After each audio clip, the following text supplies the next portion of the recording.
قرآن مجید سورہ مبارکہ قصص میں ایک آیت ہے، نشان ہے اس کا 56۔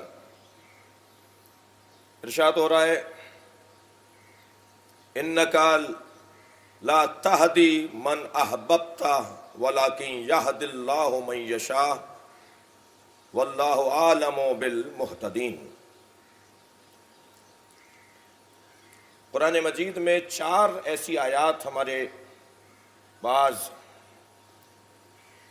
بظاہر قرآن پڑھنے اور سمجھنے کا دعویٰ کرنے والوں نے علیحدہ کی ہیں، جو ان کے گمان میں حضرت ابو طالب کی معاذ اللہ مذمت میں آیات ہیں۔ ان میں سے ایک آیت اس آیت کو شمار کیا جاتا ہے۔ کہتے ہیں نبی کو اپنے چچا سے بڑا پیار تھا، وہ چاہتے تھے کہ وہ کلمہ پڑھ لیں۔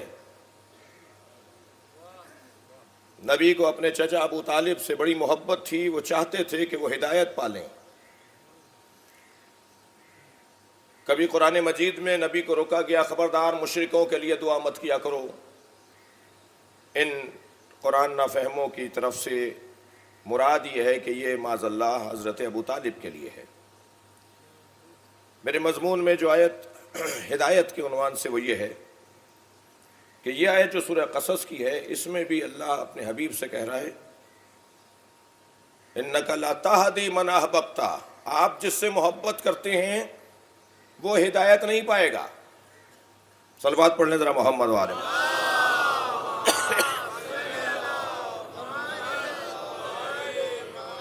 وَلَكِنْ يَهْدِي اللَّهُ مَنْ يَشَاءُ، اور اللہ جسے چاہے گا اسے ہدایت ملے گی۔ وَاللَّهُ أَعْلَمُ بِالْمُهْتَدِينَ، اور اللہ ہدایت پانے والوں کے بارے میں خوب جانتا ہے۔ تو نبی چاہتے تھے کہ اسی طرح میرے چچا کو ہدایت مل جائے۔ عزیزان گرامی، اسلامی تعلیمات میں سمیات کو، سم کہتے ہیں زہر کو، سمیات کو اس انداز سے جاگزین کیا گیا ہے، کچھ سالم تعلیم اور اس کے بعد سم، پھر کچھ سالم تعلیم، پھر اس کے بعد کچھ سم، اور ایک طویل فہرست ہے۔ شاید اس پر تحقیق بہتر انداز سے ہونی چاہیے کہ اسلامی تعلیمات میں، اسلامی پیغامات میں، تفاسیر میں، احادیث کی شرح و تفسیر اور تشریح میں، تاریخ اسلام کے واقعات میں کہاں کہاں سم ڈالا گیا ہے، کہاں کہاں زہر ڈالا گیا ہے۔ اور جیسے اسلامی تعلیمات میں سمیات کو جگہ جگہ رکھا گیا ہے، میں اگر اس کو لفظ بدل کے کہوں یا یوں کہوں کہ جیسے سمیات ہیں، ایسے ہی اسلامی تعلیمات میں اسرائیلیات بھی ہیں۔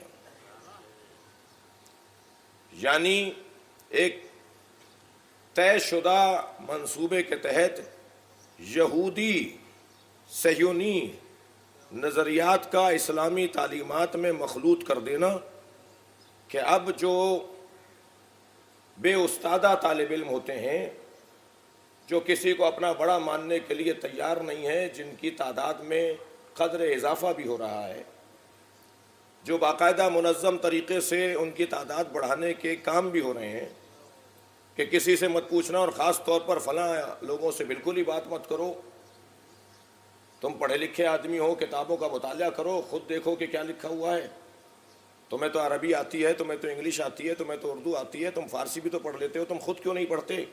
ایک باقاعدہ ایک ارادے کے تحت یہ سوچ، یہ فکر ذہنوں میں بٹھائی جا رہی ہے۔ تو وہ جس کی بنیاد، وہ جو بے استادہ ہوتا ہے، ماضی میں میرے بزرگ بیٹھے ہوئے، ماضی میں بے استادہ ایک گالی ہوتی تھی۔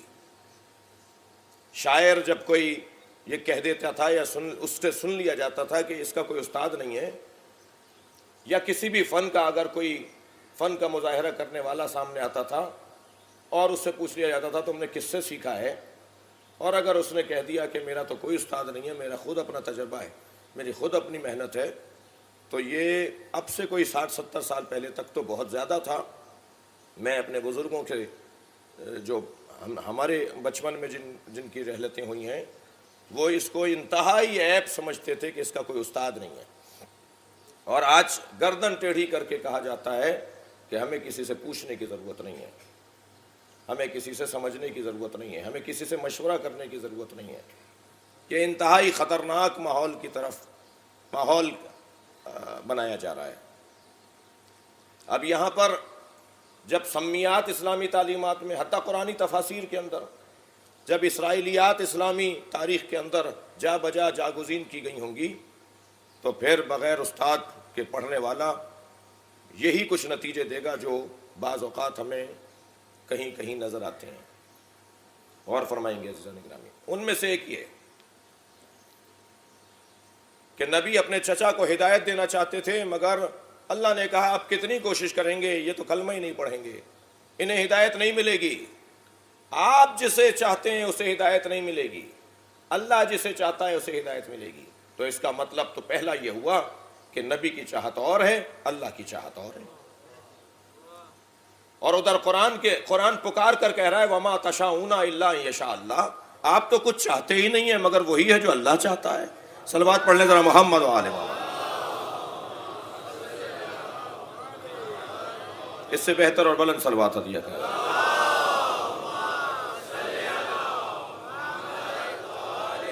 اور بھی بہتر صلوات نبی کی ذات پہ دیں۔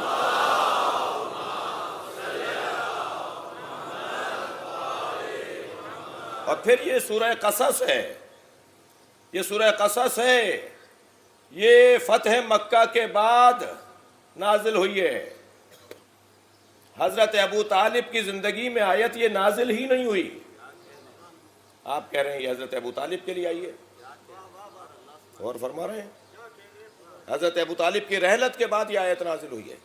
اور پھر عزیزان گرامی، جس نے جو اچھا پہلو اجاگر کیا ہو اس کا نام لینا اس کی روح کو بھی شاد کرتا ہے اور امانت داری بھی ہوا کرتا ہے۔ ایک سنی عالم دین جناب سائم چشتی صاحب، جو فیصل آباد کے ایک معتبر اور بہت سی کتابیں لکھنے والے ایک مؤلف مصنف گزرے ہیں، انہوں نے بڑا حسین پہلو اس کا پیش کیا ہے۔ وہ فرماتے ہیں کہ منطق کی زبان میں ایک لفظ بولا جاتا ہے منطوق، اور ایک لفظ بولا جاتا ہے مفہوم۔ میں جو الفاظ بول رہا ہوں، میرا ایک جملہ مثلا زید کھڑا ہے، اس زید کھڑا ہے کہ جملے کو منطوق کہا جاتا ہے، جو نطق میں لفظ آ گیا، جو بولنے میں لفظ آ گیا۔ زید کھڑا ہے، اس کا ایک مفہوم ہے، اور وہ یہ کہ بیٹھا نہیں ہے۔ اور فرمایا یعنی ایک منطوق ہے، اسی کا ایک مفہوم ہے۔ اب یہ ضروری نہیں ہے کہ میں یہ کہوں کہ زید کھڑا ہے، میں یہ کہوں کہ نہیں زید بیٹھا نہیں ہے۔ یہ خود بخود مفہوم نکل رہا ہے کہ وہ بیٹھا نہیں ہے۔ زید کھڑا ہے منطوق ہے، زید بیٹھا نہیں ہے یہ مفہوم ہے۔ اس آیہ کریمہ کا ایک منطوق ہے، اور وہ یہ کہ اِنَّكَ لَا تَهْدِي مَنْ أَحْبَبْتَ، اے میرے حبیب جسے آپ چاہتے ہیں وہ ہدایت نہیں پائے گا۔ اس کا مفہوم یہ ہے نا، جو آپ کو چاہتا ہے وہ ہدایت پائے گا۔ صلوات پڑھ لیں ذرا محمد و آل محمد۔ ایک اور بہتر صلوات نبی کی ذات پہ۔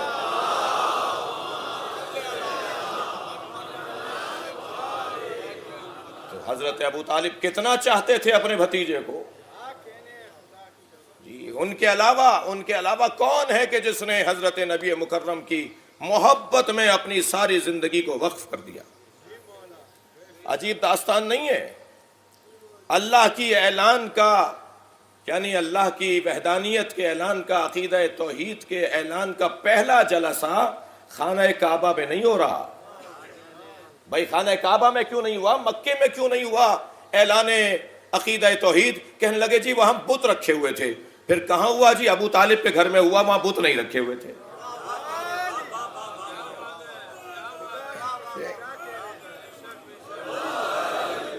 اسلام کا اعلان ہو رہا ہے، عقیدہ توحید کا اعلان ہو رہا ہے، وہ کس کے گھر سے ہو رہا ہے؟ پہلا اسلامی اجتماع، پہلا فرزندان توحید کا اجتماع حضرت ابو طالب کے گھر ہے۔ قرآن کہہ رہا ہے میرے حبیب اللہ جسے چاہے گا وہ ہدایت پائے گا۔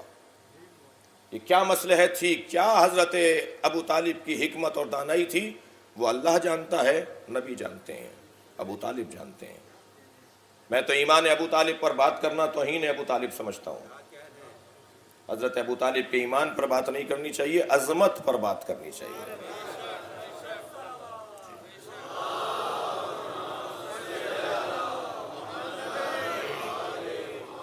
کبھی تفصیل سے اس موضوع پر بات ہو۔ اب جو حضرت ابو طالب کے بارے میں ان سے کیا گلہ و شکوہ کروں ہدایت کے باب میں، کہ یہ تو سمیات اور اسرائیلیات یہاں تک آ پہنچی کہ خود نبی کو کہنے لگے وَوَجَدَكَ ضَالًّا فَهَدَىٰ۔ سورہ النجم میں اللہ نبی سے کہہ رہا ہے ہم نے آپ کو گمراہ پایا تھا، ہم نے آپ کو ہدایت دی۔ یعنی کوئی ایک لمحہ سرکار کی زندگی میں معاذ اللہ ایسا گزرا ہے، کہنے لگے قرآن نہیں پڑھ رہے تم، یہ قرآن کی آیت نہیں ہے۔ وَوَجَدَكَ ضَالًّا فَهَدَىٰ، ہم نے آپ کو ضال پایا، معاذ اللہ گمراہ پایا، فَهَدَىٰ، پھر ہم نے ہدایت دی۔ پہلے آپ گمراہ تھے، پھر ہدایت دی۔ حضرت ابو طالب کو معاذ اللہ کلمہ نہ پڑھنے والوں، کہنے والوں سے کیا گلہ و شکوہ کہ جو خود نبی مکرم کو کہتے ہوں کہ معاذ اللہ وہ ہدایت یافتہ نہیں تھے۔ میں کہتا ہوں ایک لمحہ ایک آن سرکار دو جہاں کا اگر ان کے مطابق مان لیا جائے، توجہ چاہوں گا، تو وہ ایک آن، وہ ایک لمحہ معاذ اللہ اگر بغیر ہدایت کے گزرا ہے تو پھر وہ ہمارے لیے حجت اور ہمارے لیے آخری بات، آخری پیغام پہنچانے والے کیسے قرار پائیں گے؟ پھر آپ انہیں معصوم کیسے کہیں گے؟ جی کیا معلوم کہ اسی ایک لمحے میں ہمیں کوئی پیغام پہنچایا ہو؟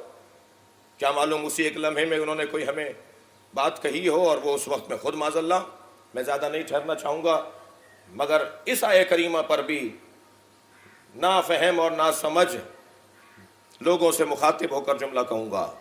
عزیزان گرامی، یہ جو میں لفظ بول رہا ہوں نافہم ناسمجھ، یہ انتہائی اپنے جذبات کو قابو میں رکھ کے کہہ رہا ہوں، ورنہ اس سے زیادہ انہیں کہا جا سکتا ہے۔ صلوات پڑھ لیں ذرا محمد و آل محمد۔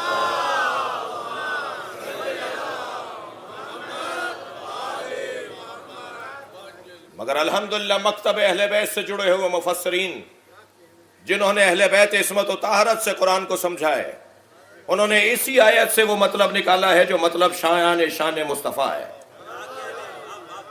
وَوَجَدَكَ ضَالًّا فَهَدَىٰ کا یہ مطلب نہیں ہے کہ آپ کو گمراہ پایا اور ہم نے ہدایت دی۔ آپ کے بارے میں لوگوں کو گمراہ پایا، ہم نے آپ کے بارے میں لوگوں کو ہدایت عطا کی ہے۔ صلوات پڑھیں گے محمد و آل محمد۔